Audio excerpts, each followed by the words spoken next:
سعودی عرب کا ویزا لگ چکا تھا۔ اس کے سعودی گاہک نے کہا کہ تم بغیر ساز و سامان کے مختصر ترین سامان کے ساتھ جدہ آ جاؤ، وہاں ہر چیز مل جائے گی۔ جب تم ایئرپورٹ پر اترو گی تو ایئرپورٹ پر گاڑی تمہارا انتظار کر رہی ہوگی، فکر نہ کرنا، تمہارے لیے ہوٹل بک ہوگا۔ انہی ایام میں مراکش سے جدہ کے لیے حج پروازیں جا رہی تھیں۔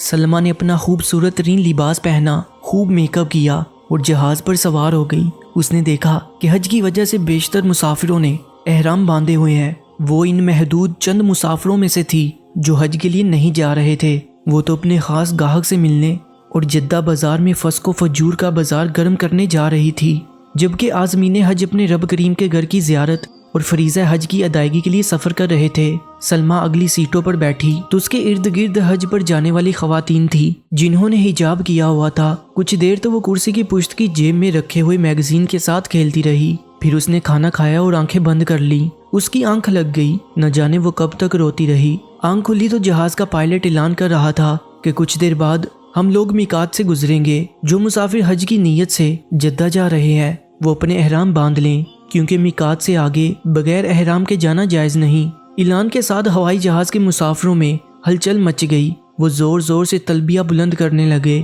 لبیک لا شریک لک لبیک، میں حاضر ہوں میرے رب، میں حاضر ہوں، میں حاضر ہوں، تیرا کوئی شریک نہیں، میں حاضر ہوں، بلا شبہ ہر تعریف تیرے لیے اور ہر نعمت تیری ہی طرف سے ہے اور تیری ہی بادشاہت ہے، تیرا کوئی شریک نہیں، میں حاضر ہوں۔ لبیک ان نعرہائے مستانہ سے جہاز کا ماحول یکسر بدل گیا۔ سلمہ نے تلبیہ سنا تو اس کے جذبات میں بھی ہلچل مچ گئی۔ میں کہاں جا رہی ہوں، کس جگہ اور کیوں جا رہی ہوں، اور یہ لوگ کہاں جا رہے ہیں، کیا کہہ رہے ہیں، کس ذوق و شوق سے جا رہے ہیں۔ یہ سوچ کر ایک انجانی قوت نے اسے سیٹ سے اٹھنے پر مجبور کر دیا۔ وہ تو 16 سنگار کر کے آئی تھی۔ اس نے قریب بیٹھی خاتون سے کہا، تمہارے پاس کوئی فالتو کپڑے ہیں؟ اس نے اسے حیرت سے دیکھا اور پھر اسے فالتو کپڑوں کا ایک جوڑا تھما دیا۔ اب اس کا رخ واش روم کی طرف تھا۔ اس نے میک اپ اتارا، کپڑے تبدیل کر کے اپنی سیٹ پر آئی تو ایک خاتون نے اسے سفید مراکشی جلباب اور ٹوپی دے دی۔ اس نے اسے پہن لیا، میقات آئی اور گزر گئی۔ اب سلمہ ایک نئے روپ میں تھی۔ جہاز جدہ ایئرپورٹ پر اترا تو آواز آئی، سیدہ سلمہ سے گزارش ہے کہ وہ آگے آگے جائیں۔ اس کے ساتھ VIP سلوک ہوا اور اسے خاص پروٹوکول دیا گیا، کیونکہ اس کا گاہک کوئی بہت ہی امیر کبیر شخص تھا جس نے پہلے سے یہ انتظام کرا رکھا تھا۔ ہوائی جہاز سے سب سے پہلے اترنے والی سلمہ ہی تھی۔ نیچے اتری، امیگریشن اور کسٹم سے فارغ ہوئی تو خوبصورت قیمتی گاڑی اس کے استقبال کے لیے موجود تھی۔ گاڑی میں بیٹھی تو گاڑی کا رخ ہوٹل کی طرف تھا۔ اس کا کمرہ پہلے سے بک تھا۔ کمرے میں گئی تو وہ بیڈ پر لیٹ گئی۔ لمبے سفر کی وجہ سے اسے آرام کی ضرورت تھی۔ وہ فوراً سو گئی۔ اس نے ایک خواب دیکھا کہ ایک شخص اپنے دائیں ہاتھ میں فانوس لیے کھڑا ہے۔ فانوس سے نور بکھر رہا ہے، نور سے دور دور تک روشنی پھیلی ہوئی ہے۔ اس شخص کے بائیں ہاتھ میں آگ کا شعلہ ہے جس سے اس کے جسم کے ایک ایک حصے کو جلایا جا رہا ہے۔ سلمہ ہڑبڑا کر اٹھ بیٹھی۔ اسے بڑا ڈر لگ رہا تھا۔ خواب بڑا واضح تھا۔ اس کے سامنے دونوں راستے تھے، خیر اور شر کا، ایک ہدایت کا اور دوسرا ظلمت کا راستہ ہے۔ اس نے اپنی آنکھیں بند کر کے اپنی سابقہ زندگی پر غور کیا۔ اسے اپنے آپ سے گھن آئی۔ اس نے سوچا، غور کیا اور ایک عجیب فیصلہ کیا۔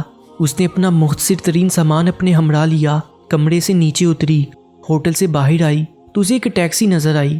اس نے ڈرائیور سے کہا، مجھے مکہ مکرمہ جانا ہے، مگر اس سے پہلے میقات چلو۔ یہ ان دنوں کی بات ہے جب حج کے ایام میں مکہ مکرمہ جانے والوں پر زیادہ پابندیاں نہ تھیں۔ ٹیکسی ڈرائیور اسے میقات پر لے گیا۔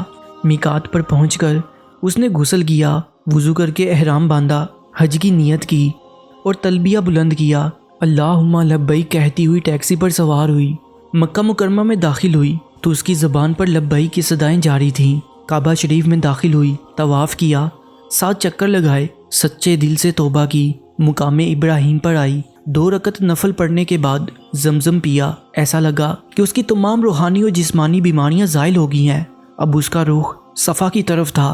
اس نے صفا اور مروہ کے درمیان چکر لگانے شروع کیے۔ جب چھٹے چکر میں تھی تو اسے اپنی بصارت پر اعتبار نہ آیا۔ اچانک اسے بریگیڈیئر عبدالعزیز صحیح کرتا نظر آیا۔ ہاں، وہی بریگیڈیئر عبدالعزیز جس کا نام اس نے عربی میں رکھا ہوا تھا، جسے اس نے مراکش سے دوسرے شہر ٹرانسفر کروا دیا تھا۔ سلمہ اپنے آپ کو روک نہ سکی، اس کے سامنے کھڑی ہو گئی، کہنے لگی، عبدالعزیز تم یہاں پر آگے ہو؟ عبدالعزیز نے نگاہیں اٹھائیں۔ اس کے سامنے سلمہ کھڑی تھی۔ کہنے لگا، ارے تم یہاں کہاں آ گئی؟ وہ کہنے لگی، میں بھی تمہاری طرح رحمان کی ضیافت میں ہوں۔ تمہیں کیا معلوم کہ میرے رب نے میری توبہ قبول کر لی ہے، اس نے مجھے ہدایت عطا کر دی ہے، وہ اپنے بندوں پر رحم کرنے والا ہے۔ عبدالعزیز نے کہا، میں بھی رحمان کی ضیافت میں ہوں۔ دونوں نے صحیح مکمل کی۔ سلمہ نے کہا، اگر تمہارے لیے ممکن ہو تو مناسک حج میں مجھے اپنے ساتھ رکھ لو، میں اکیلی ہوں، حج کیسے کروں گی؟ عبدالعزیز نے قافلے کے ذمہ داران سے درخواست اور سفارش کی، جسے قبول کر لیا گیا۔ یوں سلمہ نے حج کے باقی ارکان اپنی قوم کے افراد کے ساتھ ادا کیے۔ سلمہ نے حج کے ارکان پورے کیے۔ اب قافلے کا رخ مدینہ منورہ کی طرف تھا۔ سلمہ بھی مدینہ پہنچ گئی۔ عبدالعزیز سلمہ کو دیکھتا رہا۔ اس کا اندازہ بالکل بدل گیا تھا۔ حج نے اس پر بہت گہرا اثر ڈالا تھا۔ وہ رحمان کی بندی بن گئی تھی۔ عبدالعزیز کی سلمہ کے بارے میں رائے تبدیل ہو چکی تھی۔ وہ اس کی توبہ سے بڑا خوش تھا۔ سلمہ نے اسے جدہ ایئرپورٹ سے اترنے کے بعد کے سارے واقعات سنائے۔ سلمہ نے عبدالعزیز سے کہا، میرے پاس مراکش میں خاصی دولت ہے جو میں نے غلط کاموں سے کمائی ہے، میں چاہتی ہوں کہ اسے اچھے کاموں میں لگا دوں، کیا تم میری مدد کرو گے؟ عبدالعزیز نے کہا، ہاں ایک شرط پر۔ سلمہ بولی، وہ کیا؟ عبدالعزیز نے کہا، یہ کہ تم ہمیشہ کے لیے میرے دامن سے وابستہ ہو جاؤ۔ سلمہ نے لمحہ بھر سوچا، سر تسلیم خم کر دیا اور کہا، ہاں میں آپ کو اپنے خاوند کے طور پر قبول کرتی ہوں۔ پیارے دوستو، آپ کے قیمتی وقت کا بہت بہت شکریہ۔ کہانی اچھی لگی ہے تو لائک اور شیئر لازمی کر دیجیے گا، اور مزید سبق موز کہانیوں کے لیے اس چینل کو بھی سبسکرائب کر لیجیے گا۔ انشاءاللہ ملتے ہیں ایک نئی ویڈیو کے ساتھ۔ اللہ نگہبان۔